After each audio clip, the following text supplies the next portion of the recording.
Good morning friends, welcome to Arya public school online classes. मैं कपिल हरित, आपके ज्योग्राफी का टीचर। 11th क्लास के हमने 2 वीडियो अभी तक देख चुके हैं। आप मेरी वीडियो लगातार देखते रहिए, क्योंकि अब आगे जो टॉपिक आने वाला है उनमें आपको बहुत कुछ सीखने के लिए आपको मिलने वाला है। और बेसिक से ये ज्योग्राफी का बेसिक है, ठीक है। अभी तो वीडियो में मैं आपको बता ही रहा हूँ, लेकिन कुछ चीज़ें जब हमारी स्कूल स्टार्ट हो जाएगी तब आपको और बेहतरीन तरीके से बोर्ड पे डायग्राम बना करके मैं अच्छे से आपको बता दूंगा। तो आइए बात करते हैं ज्योग्राफी के सेकंड चैप्टर की। सेकंड चैप्टर में जो हमारा पहला पॉइंट है वो है प्रायद्वीपीय खंड के बारे में, ठीक है। ये जो सेकंड चैप्टर है इसमें मैं भारत की जो भौतिक आकृतियाँ हैं उन भौतिक आकृतियों के बारे में अध्ययन करना है कि जैसे प्रायद्वीपीय पठार है तो वो कैसे बना है, हिमालय है वो कैसे बना है, भारत में पर्वत कैसे बने हैं, भारत में कहाँ पे द्वीप हैं, भारत में कहाँ पे समुद्र तटीय मैदान है, भारत में कहाँ पे मरुस्थल है। तो इन सब चीज़ों का अध्ययन हम इस चैप्टर में करने वाले हैं। तो आइए शुरुआत करते हैं प्रायद्वीपीय खंड से। प्रायद्वीपीय खंड की उत्तरी सीमा, सबसे पहले तो मैं आपको ये बता दूं कि प्रायद्वीप होता क्या है। लास्ट वीडियो में मैं आपको बता चुका हूँ प्रायद्वीप किसे कहते हैं। जैसे भारत की ये वाली जो आकृति है ये भारतीय प्रायद्वीप है। मैंने लास्ट वीडियो में आपको बताया था कि प्रायद्वीप उसे कहा जाता है जिसके 3 ओर जल होता है और एक ओर क्या होती है, भूमि होती है। उसे हम क्या कहते हैं, प्रायद्वीप कहते हैं। चूँकि भारत में भी एक और क्या है, भूमि है, ठीक है। भारत में भी एक और क्या है, भूमि है, बाकी 3 और जल है। इस ओर तो मैंने आपको बताया था कौन सा सागर, अरब महासागर है। यहाँ पे बंगाल की खाड़ी है और नीचे कौन सा महासागर है, हिंद महासागर है। तो 3 ओर से भारत का ये जो भूमि का टुकड़ा है ये जल से घिरा हुआ है, एक और क्या है, टुकड़ा भूमि से स्थलबद्ध है। तो इसे हम क्या कहते हैं, प्रायद्वीप कहते हैं। आई बात समझ में। प्रायद्वीप का मतलब ऐसा भूमि का टुकड़ा जो 3 ओर से जल से घिरा होता है और एक ओर जिस पर भूमि होती है उसे क्या कहते हैं, प्रायद्वीप कहते हैं, ठीक है। आइए आगे बात करते हैं। प्रायद्वीपीय खंड की उत्तरी सीमा कटिफटी है। उत्तरी सीमा मैंने आपको बताया था, उत्तर का मतलब क्या होता है, जब ऊपर की ओर जाते हैं। तो देखिए दोस्तों, प्रायद्वीप कहाँ से शुरू होता है, पहले तो मैं आपको बताता हूँ प्रायद्वीप कहाँ से शुरू होता है। तो देखिए ये है भारत की समुद्री सीमा यहाँ से, ठीक है। यहाँ से लेकर के भारत की समुद्री सीमा ये यहाँ तक पश्चिम बंगाल तक जाती है। तो ये आपकी बुक ये कह रही है कि उत्तरी सीमा, प्रायद्वीप की जो उत्तरी सीमा, यानी प्रायद्वीप का जो उत्तर कौन सा होगा, उत्तर ऊपर वाला, ये वाला जो भाग है वो प्रायद्वीप का उत्तरी भाग है। और ये वाला भी भाग कौन सा दोस्तों, उत्तरी भाग है। तो प्रायद्वीप का उत्तरी भाग क्या है दोस्तों, कटा फटा है। तो देखो आपको स्पष्ट दिखाई दे रहा है, ये देखिए ये ऐसे कटा फटा है, मतलब इसमें बीच बीच में ये कटा फटा है। तो प्रायद्वीप का उत्तरी भाग जो है कटा फटा है, जो कच्छ से प्रारंभ होकर अरावली के पश्चिम से गुजरता है। वो जो कि कहाँ से प्रारंभ होता है, कच्छ से प्रारंभ होता है। तो देखिए ये है हमारा गुजरात राज्य, ये भारत का गुजरात राज्य। गुजरात में ये वाला जो एरिया है, ये वाला एरिया, इसे हम क्या कहते हैं, कच्छ कहते हैं। तो प्रायद्वीप ये जो भाग है भारत का वो कहाँ से शुरू होता है, गुजरात में कच्छ की पहाड़ी से शुरू होता है, ठीक है। गुजरात में कच्छ के मैदान से शुरू होता है। ये कच्छ का मैदान है जो कि कहाँ पे है, गुजरात में, ठीक है। आइए बात करते हैं आगे। तो प्रायद्वीपीय खंड की उत्तरी सीमा कटिफटी है। कटिफटी का मतलब समझ गए, आपको मैंने दिखा दिया। कटिफटी है जो कच्छ से आरंभ होकर अरावली पहाड़ियों के पश्चिम से गुजरती हुई, अरावली पहाड़ियों के पश्चिम से गुजरती हुई दिल्ली तक और फिर गंगा यमुना के डेल्टा तक जाती है। इसके अतिरिक्त उत्तर पूर्व में कार्बी एंग्लोन व मेघालय का पठार तथा पश्चिम में राजस्थान भी इसी खंड के क्या है, विस्तार है। तो देखिए क्या कर रहा है कि जो प्रायद्वीपीय भारत है उसका विस्तार कहाँ पे है। देखिए आइए आपको बताता हूँ मैं प्रायद्वीप का विस्तार कहाँ पे है। देखिए ये कह रहा है कि कच्छ किरण से शुरू होता है, तो प्रायद्वीप यहाँ से शुरू होता है। उसके बाद में हमारा जो ये मरुस्थल है, मरुस्थल के बाद गंगा दोआब का जो मैदान है, ये मैदान का ये वाला जो भाग है, इसे ये वाला जो भाग है, ये पूरा का पूरा भाग किस में आता है, प्रायद्वीपीय भारत का ही हिस्सा है, ठीक है। राजस्थान में हमारे जो मरुस्थल है वो भी प्रायद्वीपीय भारत का हिस्सा है। कच्छ की खाड़ी से ये शुरू होता है और इसके जो नीचे वाला ये जो पूरा क्षेत्र हम देख रहे हैं, ये पूरा क्षेत्र किस में आता है, प्रायद्वीपीय भारत में आता है। प्रायद्वीपीय भारत के ऊपर जाओगे तो यहाँ पे गंगा यमुना का मैदान आ जाएगा, इसके ऊपर कौन सा आ जाएगा, हिमालय पर्वत माला आ जाएगी इसके ऊपर।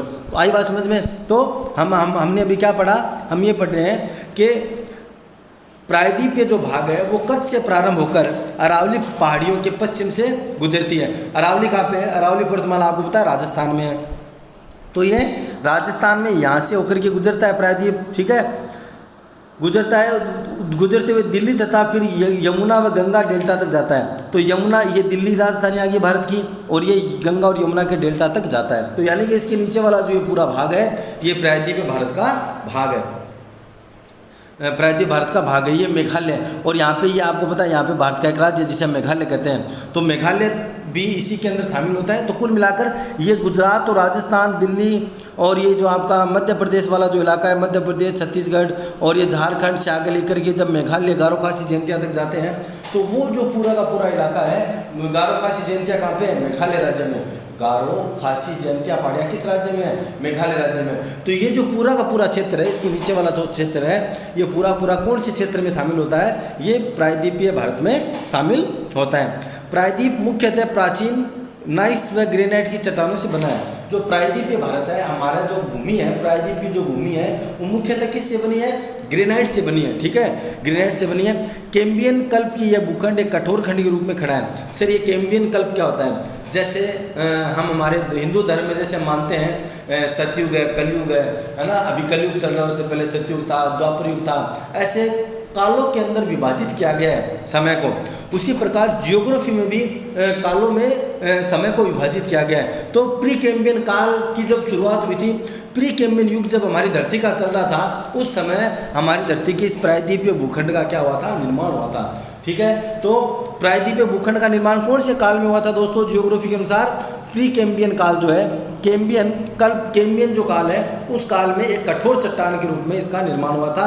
अपवाद स्वरूप पश्चिमी तट समुद्र में डूबा हुआ होने और कुछ इसे विवर्तन की क्रियाओं से परिवर्तित होने के उपरांत भी इस भूखंड के वास्तविक आधार तल पर प्रभाव नहीं पड़ता है। इसके कहने का मतलब ये है दोस्तों कि जो प्रायद्वीपीय भारत है, प्रायद्वीपीय जो भारत है, इस भारत का जो पश्चिमी तट है, पश्चिम का हिस्सा कौन सा हमारा? पश्चिम का हिस्सा ये वाला है। पश्चिम का हिस्सा जो है ये समुद्र में डूबा हुआ है, लेकिन ये समुद्र में डूबा हुआ होने के कारण और उथला होने के कारण इस पर प्रायद्वीपीय भारत के पठार का जो प्रभाव है वो नहीं पड़ा है। हालांकि हिस्सा प्रायद्वीपीय पठार का है, लेकिन जो भू आकृति है, इसकी जो संरचना है, उस पर प्रभाव इसका नहीं पड़ा है। ठीक है, तो ये प्रायद्वीपीय खंड की हमने बात कर ली। आइए आगे बात करते हैं। इसमें नर्मदा, तापी तथा महानदी की रिफ्ट घाटियाँ और सतपुड़ा ब्लॉक पर्वत इसके उदाहरण हैं। भी जो ये प्रायद्वीपीय भारत है, इसके उदाहरण क्या है? नर्मदा, तापी और महानदी की रिफ्ट घाटियाँ। देखिए दोस्तों, पिछले स्लाइड में आते हैं। नर्मदा, तापी तथा महानदी की रिफ्ट घाटियाँ कहाँ पे हैं? देखिए ये यहाँ पे नर्मदा, ये यहाँ पे नर्मदा नदी बहती है, यहाँ पे ताप्ती नदी बहती है, यहाँ महानदी बहती है। इनकी घाटियाँ हैं। घाटियाँ किसे कहते हैं? जब दो पर्वतों के बीच में से नदी निकलती है और जो गहरा भूभाग होता है, उस गहरे भूभाग को क्या कहते हैं? हम घाटी कहते हैं। तो ऊपर तो आ गई नर्मदा नदी की घाटी, उसके नीचे आ गई ताप्ती नदी की घाटी और उसके नीचे आ गई कौन सी? महानदी की घाटी। इसके बाद हम बात करते हैं इस वीडियो में कि आप ये जो घाटियाँ हैं कौन कौन सी? नर्मदा नदी घाटी, ताप्ती नदी घाटी। नर्मदा और ताप्ती ये कौन से भूखंड का भाग है? ये प्रायद्वीपीय भूखंड का भाग है। ये जो नदियाँ जब बहती है तो इनके ऊपर कुछ पर्वतमाला हैं, उन पर्वतमालाओं की बात करते हैं। विंध्याचल पर्वत है, ठीक है, यहाँ पे मध्य प्रदेश के अंदर विंध्याचल पर्वत है।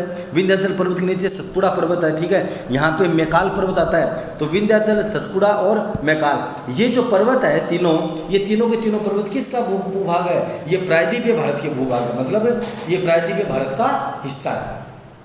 भी आपको पूछ लिया, बताइए कि जैसे मान लीजिए आपको बोले मैकाल पर्वत किसका हिस्सा है, तो आप बोल दो हिमालय का हिस्सा, गलत हो जाएगा, वो प्रायद्वीपीय भारत का हिस्सा है। आपको पूछ लिया विंध्याचल पर्वतमाला वो किसका हिस्सा है, वो हिमालय का हिस्सा नहीं, वो किसका हिस्सा है? प्रायद्वीपीय भारत का हिस्सा है, ठीक है। आइए आगे बात करते हैं। तो नर्मदा, ताप्ती और महानदी की रिफ्ट घाटियाँ और सतपुड़ा का पर्वत इसके उदाहरण है। तो जो सतपुड़ा पर्वत है वो भी इसका उदाहरण है, विंध्याचल पर्वत भी इसी का भाग है। प्रायद्वीप में मुख्यतः अवशिष्ट पहाड़ियाँ शामिल होती है। आइए दोस्तों, प्रायद्वीप जो भारत है उसमें कौन सी पहाड़ियाँ शामिल होती है? अवशिष्ट पहाड़ियाँ शामिल होती है। अभी अवशिष्ट पहाड़ियाँ क्या होती है ये बताता हूँ आपको। अवशिष्ट पहाड़ियाँ उन पहाड़ियों को कहा जाता है जो वर्तमान के अंदर लुप्त हो चुकी है। वर्तमान में लुप्त का मतलब ये है, जैसे मैं आपको फॉर एग्जाम्पल बताता हूँ, ऐसा बताया जाता है जियोग्राफी में कि जो राजस्थान की जो अरावली पर्वतमाला है वो हिमालय से 2-3 गुना ज़्यादा ऊपर थी जब अरावली पर्वतमाला का निर्माण हुआ था, है ना। अरावली पर्वतमाला कितनी बड़ी थी? हिमालय से 2 से 3 गुनी थी। तो आप सोचिए हिमालय से 2-3 गुनी तो कितनी बड़ी पर्वतमाला होगी। कालांतर में क्या हुआ, जैसे मान लो ये पर्वत है, कालांतर में क्या होता है, लगातार हवा चलती है, बारिश होती है, वर्षा होती है, तो धीरे धीरे ये पहाड़ियाँ क्या कटती रहती है। बारिश हुई, बारिश का जल आया तो ये ऊपर से पहाड़ी कट गई, फिर उसके बाद में बड़े बड़े पत्थर यहाँ से गिरने शुरू हो गए, फिर मान लो तेज हवा चली तो यहाँ से मिट्टी उड़ करके, तो कालांतर में क्या होती है, पहाड़ी यहाँ से कट करके ये क्या है, एकदम छोटी पहाड़ी रह जाती है ऐसे, तो ऊपर वाला हिस्सा क्या होता है, खत्म हो जाता है। और वर्तमान में वो पर्वत क्या होता है, कि एकदम से कम ऊंचाई हो जाती है उसकी। तो वही बात है, अवशिष्ट पर्वत का मतलब क्या हो, अवशेष के रूप में विद्यमान है। आप सोचिए कि अरावली पर्वतमाला की वर्तमान में सर्वोच्च ऊंचाई गुरु शिखर है, 1700 मीटर उसकी ऊंचाई है, लेकिन हिमालय जो है वो 7000 मीटर की ऊंचाई पे है। तो आप देख लीजिए कितना फर्क है। और जब अरावली पर्वतमाला बनी थी तो लगभग 14,000 से भी ऊपर थी, 2 से 3 गुनी थी। तो आप देखिए तो वर्तमान में जो अरावली पर्वतमाला है वो कितनी सी रहेगी, इससे मतलब उसकी ऊंचाई बिल्कुल से कम है। तो अवशिष्ट तो हिमालय तो जो अरावली पर्वतमाला है वो कौन से पर्वत का उदाहरण है, अवशिष्ट पर्वत का उदाहरण है। अवशिष्ट पर्वत का मतलब ये हुआ जब पर्वत अपनी जो हाइट है उस हाइट को जो भूभाग की जो हमारे जो गतिविधियाँ होती है, हमारे जो क्षेत्र की जलवायु बारिश वगैरह से जब पर्वतों का आच्छादन होता है, उन मतलब वहाँ से मिट्टियाँ कट के चली जाती है, पहाड़ टूट कर चली जाते हैं और उनकी ऊंचाई घट जाती है। और वर्तमान में जो अवशेष के रूप में विद्यमान है उसे हम कहते हैं कौन से पर्वत है, अवशिष्ट पर्वत। तो अरावली पर्वतमाला है वो अवशिष्ट पर्वत का ही उदाहरण है, ध्यान रखेंगे। अरावली पर्वतमाला कौन से पर्वत का उदाहरण है, अवशिष्ट पर्वत का उदाहरण है। दोस्तों ऊपर एक चीज़ और बताता हूँ, ऊपर आपके यहाँ पे एक बात आई है कि सतपुड़ा ब्लॉक पर्वत है। सतपुड़ा कौन सा पर्वत है, सतपुड़ा ब्लॉक पर्वत। अब देखिए दोस्तों ब्लॉक पर्वत किसे कहा जाता है, ब्लॉक पर्वत उस पर्वत को कहा जाता है, जैसे मान लीजिए सतपुड़ा की पहाड़ी है, ठीक है, सतपुड़ा की पहाड़ी ये बनी हुई है, तो ब्लॉक पर्वत उसे कहा जाता है जिस पर्वत के दोनों ओर खाई होती है। तो इस पर्वत के इधर भी खाई है और इस पर्वत के इधर भी खाई है, जिस पर्वत के दोनों तरफ खाइयाँ होती है उस पर्वत को हम कहते हैं ब्लॉक पर्वत। सतपुड़ा भारत का एकमात्र ब्लॉक पर्वत का उदाहरण है। पूरे हिंदुस्तान में अगर कोई ब्लॉक पर्वत है तो वो एकमात्र कौन सा है दोस्तों, सतपुड़ा का पर्वत है, जो कि ब्लॉक पर्वत है, ठीक है। तो पहाड़ियों में हमने 2 विशेषता पढ़ ली, जब हिमालय पढ़ाऊंगा तो ये सारी बातें दोबारा बताऊंगा मैं। तो देखिए सतपुड़ा पर्वत है वो ऐसा पर्वत है जो ब्लॉक पर्वत का उदाहरण है। ब्लॉक का मतलब जिसके दोनों ओर क्या होती है, खाइयाँ होती है, उसे ब्लॉक पर्वत कहते हैं। और अवशिष्ट पर्वत किसे कहते हैं, अवशिष्ट पर्वत उसे कहा जाता है दोस्तों जिसमें जो वर्तमान के अंदर जिसकी ऊंचाई क्या हो चुकी है, कम हो चुकी है। तो प्रायद्वीप में मुख्यतः अवशिष्ट पहाड़ियाँ शामिल हैं, जैसे जो हमारा प्रायद्वीपीय भारत है उसमें अवशिष्ट पहाड़ियाँ शामिल है, जैसे अरावली, नल्ला मलाई, जावदी, वेलकोंडा, पालकोंडा श्रेणियाँ, महेंद्रगिरी की पहाड़ियाँ, ये सब जितनी भी पहाड़ियाँ हैं प्रायद्वीप की, कौन कौन सी पहाड़ियाँ, अरावली ले लो, नल्ला मला ले लो, जावदी ले लो, वेलकोंडा, पालकोंडा। ये जो जावदी की पहाड़ियाँ ये कहाँ पर है, तमिलनाडु के अंदर है। वेलकोंडा, पालकोंडा ये कहाँ पर है, आंध्र प्रदेश के अंदर है, ठीक है। नल्ला मलाई कहाँ पे है, नल्ला मलाई केरला के अंदर है। तो ये जो दक्षिणी भारत का जो हमारा हिस्सा है, ये जो दक्षिणी भारत का हिस्सा है, ये यहाँ पे केरल है, यहाँ पे तमिलनाडु, उसके ऊपर आंध्र प्रदेश राज्य है। तो यहाँ पे नल्ला मलाई, वेलकोंडा, पालकोंडा है ना, जावदी की पहाड़ियाँ हैं। तो ये पहाड़ियाँ कौन से भारत का भाग है, प्रायद्वीपीय भारत का भाग है, ठीक है। यहाँ की नदी घाटियाँ उथली है, ठीक है। पूर्व की ओर बहने वाली अधिकांश नदियाँ बंगाल की खाड़ी में गिरने से पहले डेल्टा का निर्माण करती हैं, ठीक है। तो पूर्व की ओर जितनी भी नदियाँ बहती है वो किसका निर्माण करती है दोस्तों, डेल्टा का निर्माण करती है। और जो पश्चिम की ओर नदियाँ गिरती है वो किसका निर्माण करती है, एस्चुरी का निर्माण करती है। बताऊंगा आगे आपको एस्चुरी और डेल्टा दोनों। तो पहले मैं आपको बताता हूँ डेल्टा क्या होता है। देखिए भारत ये हमारा प्रायद्वीपीय भारत है, ठीक है, ये हमारा क्या है, प्रायद्वीपीय भारत है, ठीक है। ये मैंने आपको बताया था, ये कौन सी दिशा है, ये पश्चिम दिशा है। ये कौन सी दिशा है, पूर्व दिशा है। ये पश्चिम है और ये पूर्व दिशा है। नदियाँ पश्चिम से निकल के पूर्व दिशा की ओर बहती है। सर जितनी नदियाँ वो पश्चिम से पूर्व की ओर क्यों बहती है, बताऊँ दोस्तों इसका कारण। इसका कारण ये है कि भारत के प्रायद्वीपीय जो भाग है उसका जो ढलान है, उसका जो टिल्ट है, वो टिल्ट किस ओर है, वो पूर्व की ओर है। और आपको पता है आपने घर में पानी, आप हमारे घर में जब पानी डालते हैं तो पानी किस ओर जाता है, जहाँ पे हमारे चौक का कमरे का टिल्ट होता है, ढलान होती है, ठीक है। तो भारत का जो प्रायद्वीपीय भारत है उसकी ढलान किस ओर है, उसकी ढलान पश्चिम से पूर्व दिशा की ओर है। तो इसलिए नदियाँ पश्चिम से पूर्व दिशा की ओर बहती है। आगे क्या बात समझ में, 2 नदियों को छोड़कर, वो आगे बताऊँगा कौन सी 2 नदियाँ। अभी आपको इतनी बात ध्यान में रखनी है कि प्रायद्वीपीय भारत की नदियाँ पश्चिम से पूर्व दिशा की ओर क्यों बहती है। प्रायद्वीपीय भारत की नदियाँ पश्चिम से पूर्व दिशा की ओर इसलिए बहती है क्योंकि भारत का जो टिल्ट है, जो ढलान है, वो किस ओर है दोस्तों, पश्चिम से पूर्व दिशा की ओर है। आगे बात समझ में। तो देखिए पूर्व की ओर बहने वाली अधिकांश नदियाँ बंगाल की खाड़ी में गिरने से पहले डेल्टा बनाती है। डेल्टा क्या होता है इसकी बात करते हैं। देखिए दोस्तों डेल्टा किसे कहा जाता है, एक सेकंड सॉरी, देखिए डेल्टा किसे कहा जाए, जैसे मान ली ये नदियाँ बह रही है, नदी बह रही है, नदी बह रही, ये बंगाल की खाड़ी में आके गिर गई। जब नदियाँ चलती हैं तो अपने साथ क्या है, कंकड़ पत्थर पहाड़ों को लगातार काटती रहती है। नदियाँ क्या है, ऊपर पहाड़ से जब नदियों से पानी गिरता है तो जैसे जिस बहाव से, जिस रफ्तार से जब पहाड़ों से पानी गिरता है तो वो पानी क्या है, उन पहाड़ों को काटते हुए चलता है, और पहाड़ों को काटते हुए चलता है तो उन पहाड़ों के जो छोटे छोटे जो मतलब मिट्टी के कण हैं वो पानी के साथ बह जाते हैं, और लास्ट में जब नदी जाकर के समुद्र में गिरती है तो वो जो मिट्टी है वो समुद्र में चारों ओर फैल जाती है। तो चारों ओर फैल जाती है तो इसे हम क्या कहते हैं, डेल्टा कहते हैं। डेल्टा, या आसान भाषा में हम ऐसा कहें, आसान भाषा में ऐसा कहें, जब नदी चलती है तो वो अपने साथ कंकड़ पत्थर मिट्टी को लेकर के चलती है, और जब नदी समुद्र में गिरती है उससे पहले चारों तरफ उस मिट्टी को समुद्र से पहले गिरने से पहले बिछा देती है, और जो मिट्टी बिछती है उसे हम क्या कहते हैं दोस्तों, डेल्टा कहते हैं।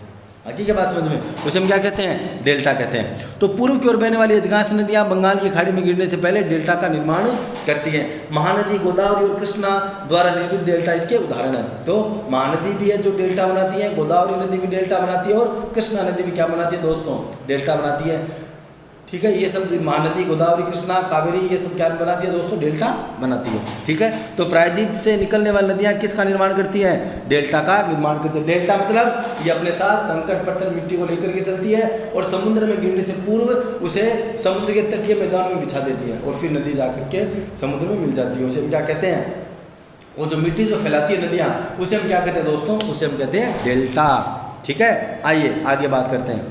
बहुत ही इंटरेस्टिंग चैप्टर है ये पूरा, आपका जो सेकंड चैप्टर है, भारत की पूरी भूआकृतियों के बारे में अध्ययन करेंगे। इसमें अगर आपको कोई बात समझ में आए तो आप मुझे कॉल कर लेना, बता देना, मैं आपको और ज़्यादा अच्छे समझा दूँगा, और बोर्ड पे करेंगे तो आपको एक एक चीज़ विस्तार से बताई जाएगी। आइए आगे बात करते हैं। हिमालय और अन्य अतिरिक्त प्रायद्वीपीय पर्वत मालाएँ। कठोर एवं स्थिर प्रायद्वीप खंड के विपरीत हिमालय अतिरिक्त प्रायद्वीप पर्वतमालाओं की भूवैज्ञानिक संरचना तरुण, दुर्लभ और लचीली है। आइए बताता हूँ इसको, इसका क्या मतलब है। कठोर एवं स्थिर प्रायद्वीप खंड, भारत का जो प्रायद्वीपीय जो भाग है, ये जो प्रायद्वीप भारत है, ये एकदम से कठोर है। कठोर का मतलब क्या हुआ, अब ये इसमें कटाव नहीं होता है, इसमें अगर आपने पानी डाल दिया तो इसमें कोई मिट्टी वगैरह कुछ टूटती नहीं है, ये एकदम से कठोर भाग है। तो प्रायद्वीप भारत वो कैसा है, कठोर है। आई बात समझ में, कठोर है स्थिर, और प्रायद्वीप क्या स्थिर है। स्थिर का मतलब है अब इसमें कोई भी भूगर्भिक हलचल नहीं होती है, इसमें अब किसी भी नई चीज़ का निर्माण नहीं होता है। ठीक है ना, अब ना तो ये पर्वत बनाता है ना ये और कुछ करता है। ठीक है, अब तो जो प्रायद्वीप भारत है कठोर है, स्थिर है। कठोर है स्थिर प्रायद्वीप खंड के विपरीत, मतलब प्रायद्वीप खंड तो कैसा है, कठोर है, स्थिर है, जबकि जो हिमालय जो हमारा भूभाग है, हिमालय प्रायद्वीपीय पर्वतमालाओं की तुलना में अभी कैसा है, तरुण है। तरुण का मतलब हो गया अभी जवान है, युवा है ना। दुर्लभ और लचीला है। दुर्लभ और लचीला का मतलब हुआ, हिमालय में आप सुनते होंगे कि केदारनाथ, बद्रीनाथ की जब यात्रा होती है, पहाड़ के पहाड़ नीचे गिर जाते हैं। क्यों गिर जाते हैं, क्योंकि वो अभी हिमालय का निर्माण अभी भी क्या प्रारंभ है, हिमालय अभी हिमालय युवावस्था में आया है। मतलब जो ज्योग्राफी के काल होते हैं ना, उसमें हिमालय का निर्माण हाल ही में हुआ है। दुनिया में सबसे जो नवीन पर्वत है, नवीन पर्वत का मतलब है जो सबसे नया पर्वत है, वो कौन सा, हिमालय पर्वत है। भी दुनिया में इतने पर्वत है ना, एंडीज है, रॉकी है, और है, बताएंगे आपको सारा। तो जो दुनिया का सबसे जो नवीन पर्वत है ना, यानी कि जो नया पर्वत जो बना है वो कौन सा, हिमालय है। और नया बना है, और इसमें निर्माण कार्य अभी भी चालू है। चालू होने का मतलब ये हुआ दोस्तों, अभी भी हिमालय की जो ऊंचाई है वो लगातार बढ़ती जा रही है, अभी भी हिमालय स्टेबल नहीं हुआ है। जिस प्रकार प्रायद्वीप जो भारत है वो स्टेबल हो चुका है, स्थिर हो चुका है, इसके विपरीत जो हिमालय पर्वतमाला है हमारी, ये ऊपर वाली जो हमारी हिमालय पर्वतमाला है, ये अभी भी स्थिर नहीं हुई है, इसका निर्माण कार्य अभी भी चालू है। हिमालय अपनी ऊंचाई लगातार बढ़ाता जा रहा है। ठीक है, वर्तमान समय में भी बाह्यजनिक तथा अंतर्जातीय बलों की अंतर क्रियाओं से प्रभावित है। इसके कहने का मतलब है हिमालय पर्वतमाला अभी भी बाह्यजनिक का मतलब हुआ बाहरी क्रियाओं से प्रभावित है, और अंतर्जनिक और अंदर से हिमालय पर्वतमाला का निर्माण कार्य अभी भी क्या है दोस्तों, चालू है। ठीक है ना, इसके परिणाम स्वरूप इसमें वलन, भ्रंश तथा छेप बनते हैं। वलन, भ्रंश और छेप का मतलब हुआ है अभी भी इसमें नई नई नदी घाटियों का निर्माण निर्माण चालू है, नई नई नदी घाटियाँ बनती जा रही है, ठीक है। इसमें अभी भी कई प्रकार के वलय मतलब कोई ज्वालामुखी बनने का भी इसके अंदर क्या है मतलब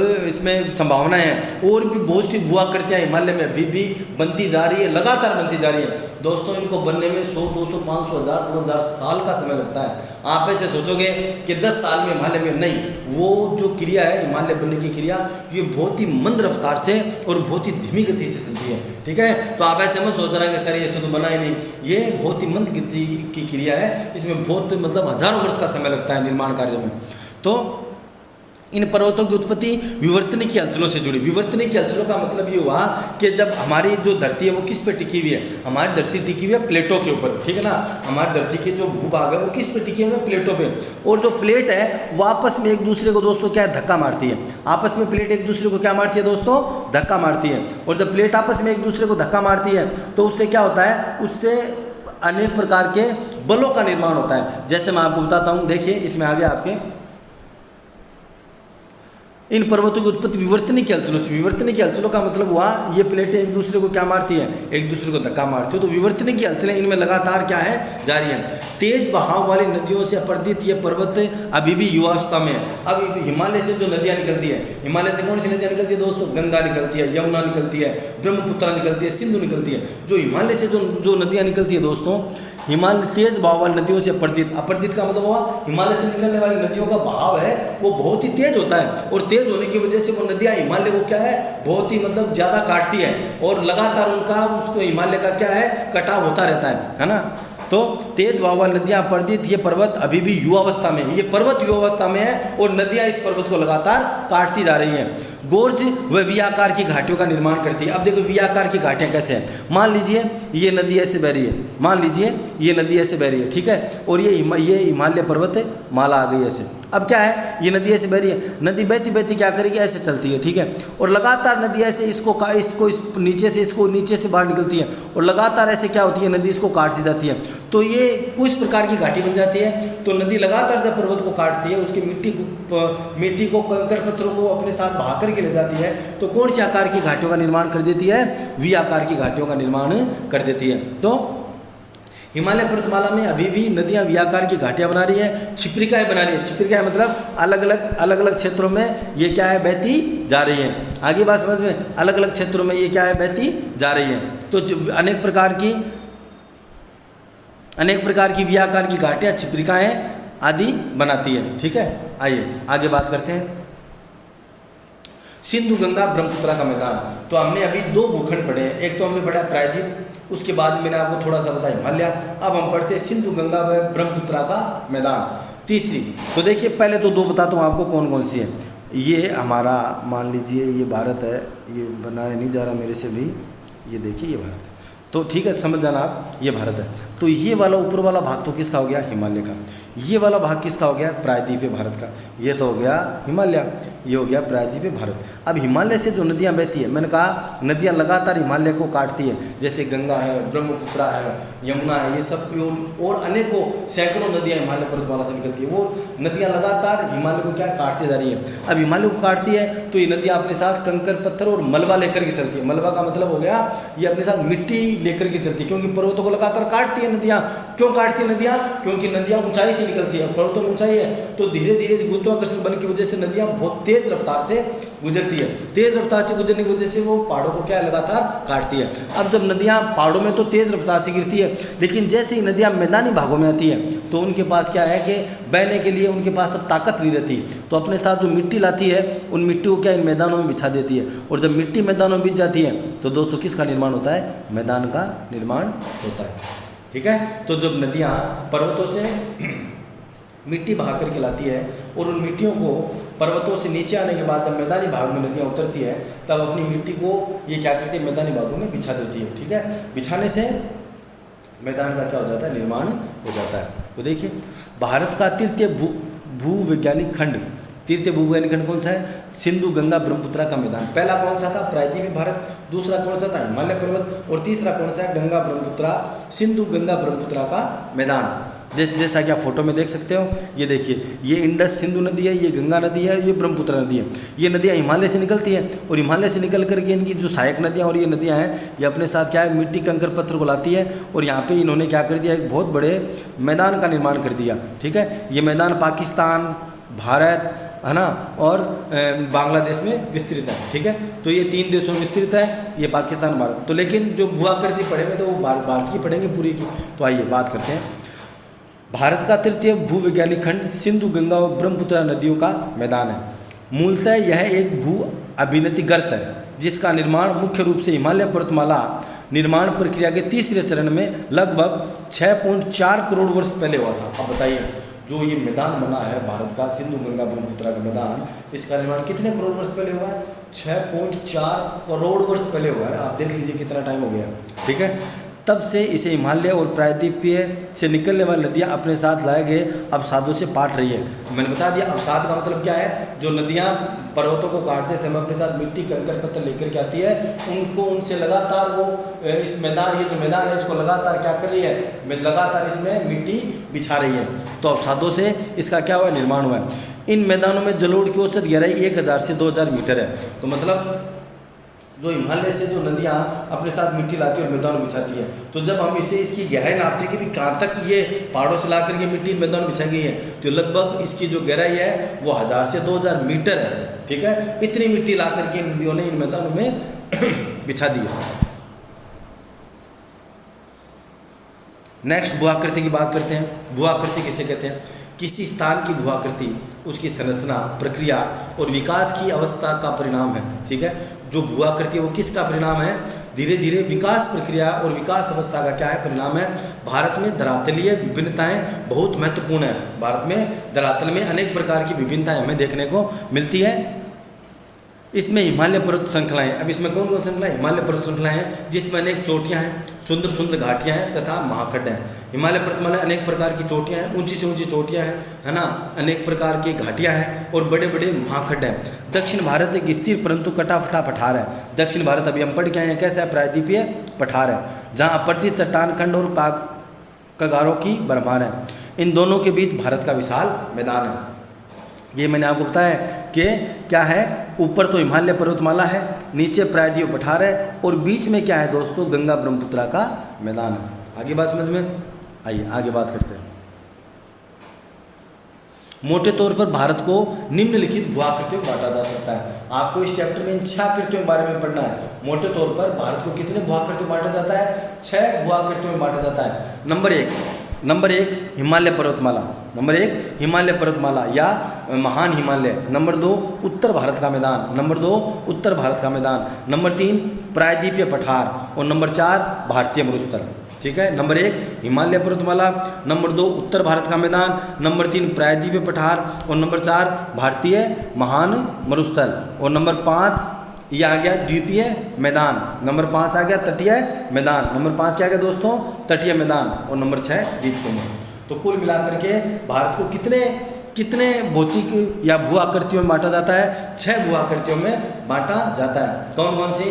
हिमालय पर्वतमाला ऊपरी उत्तर में, उसके नीचे प्रायद्वीपीय भूभाग, उसके नीचे उसके ऊपर उत्तर भारत का मैदान, उसके पास में महान भारतीय मरुस्थल, उसके बाद में तटीय मैदान और उसके बाद में द्वीप समूह।